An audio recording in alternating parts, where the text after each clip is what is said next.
yours, waiting on the sexy flow. Come get it all, are you gonna make me yours? Waiting on the sexy flow. I'm trying not to think about. पहले मैं London नहीं जाना चाहती थी। दारुल ईमान भी खाला की नज़र में कोई महफूज जगह न थी और ये लड़की वापस अपने गांव भी जाने पर रजामंद न थी। अजीब उलझा हुआ मामला हो गया था। बहरहाल फिर खाला के खान सामा ने ये मसला हल कर दिया। इसने कहा कि इसका भतीजा ताज मोहम्मद ट्रक चलाता है और इसका घर कराची में है। अगर लड़की को इसके साथ कराची भेज दिया जाएगा तो वो इसे वहाँ किसी अच्छे घराने में बतौर घरेलू मुलाजमा रखवा देगा। दरअसल इसका सेठ काफ़ी दिनों से एक घरेलू मुलाजमा की तलाश में था। मेहनत से घरेलू कामकाज में हाथ बटा रही है और इस लड़की से मैं बिल्कुल मुतमईन हूँ। कराची में ताज मोहम्मद ने भी इससे राब्ता रखा हुआ था। वो जब भी कराची ट्रक लेकर जाता सेठ साहब के घर से बानों की खैरियत ज़रूर मालूम करता। ताज मोहम्मद की कराची के मछेरों से भी वाकफियत थी। वो कई बार इनकी कश्तियों में दुबई, शारजा, अबू ज़हबी के चक्कर लगा चुका था। मस्कत में इसने अपने लिए मुलाजमत भी ढूंढ ली थी।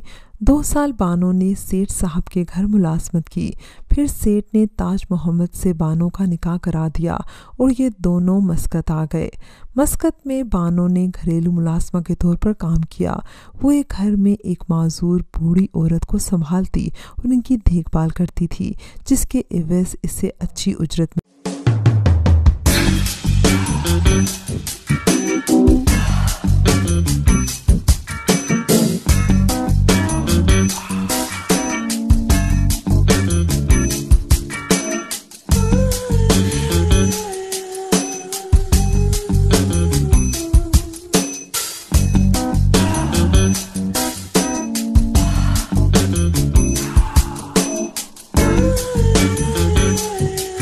मिल जाती थी।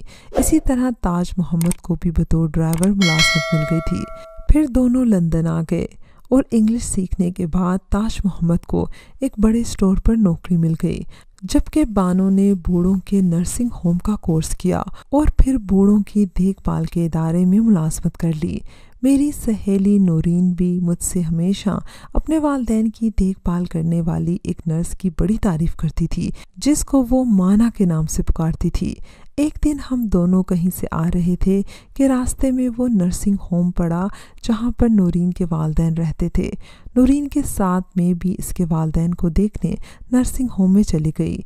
बेइंतहा साफ़ सुथरे नर्सिंग होम के एक कमरे में, जिसमें हल्की फुल्की खुशबू भी आ रही थी। दिन के वक्त नाइट बल्ब की रोशनी में अलग अलग पलंगों पर नूरीन के वालिदैन खनूदगी में आराम कर रहे थे और एक कुर्सी पर सलीके से ड्रेसअप एक नर्स पोनी टेल बांधे सफ़ेद कोट पहने बैठी थी। कोट पर इसका नाम माना लिखा हुआ था। वो कोई रिसाला देख रही थी।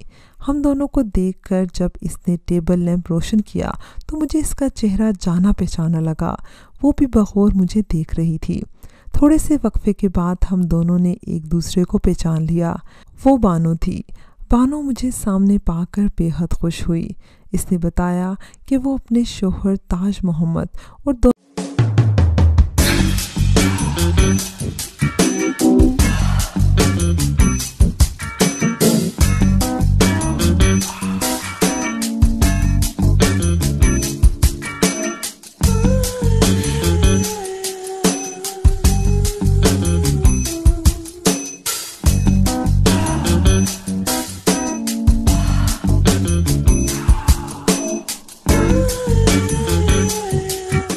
बच्चों के हमरा बहुत अच्छी ज़िंदगी गुजार रही है।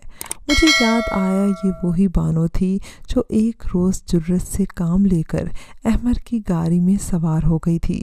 फिर कुदरत ने इसका साथ दिया। वो गलत लोगों के हाथों मज़ीद दुख सहने से बच गई। इसने यहाँ आकर हालात और माहौल के मुताबिक अपना नाम भी बदल लिया और अब वो एक पुरसकून ज़िंदगी गुजार रही थी। बानो आज भी मेरी बेहद मशकूर है कि मैंने उसको एक नई ज़िंदगी दी। अगर मैं उसको पनाह न देती तो शायद आज वो उसी गुनाह की दलदल में डूबी हुई होती। व्यूअर्स, मुझे उम्मीद है कि आपको हमारी आज की कहानी पसंद आई होगी। अगर कहानी पसंद आई है तो उसको लाइक कीजिए, शेयर कीजिए और कमेंट सेक्शन में अपनी राय का इजहार लाजमी कीजिएगा। अगर अभी तक आपने हमारा चैनल सब्सक्राइब नहीं किया तो इसको लाजमी सब्सक्राइब कीजिए और साथ लगे बेल आइकन को भी प्रेस कर लें ताकि आपको हमारी हर न्यू वीडियो की नोटिफिकेशन भी टाइम पर मिलती रहे। व्यूअर्स, आपसे गुजारिश है कि आप हमारे फेसबुक पेज को भी ज़रूर लाइक कीजिएगा। अगली वीडियो तक अपनी बहन को इजाज़त दीजिए। अल्लाह हाफ़िज़।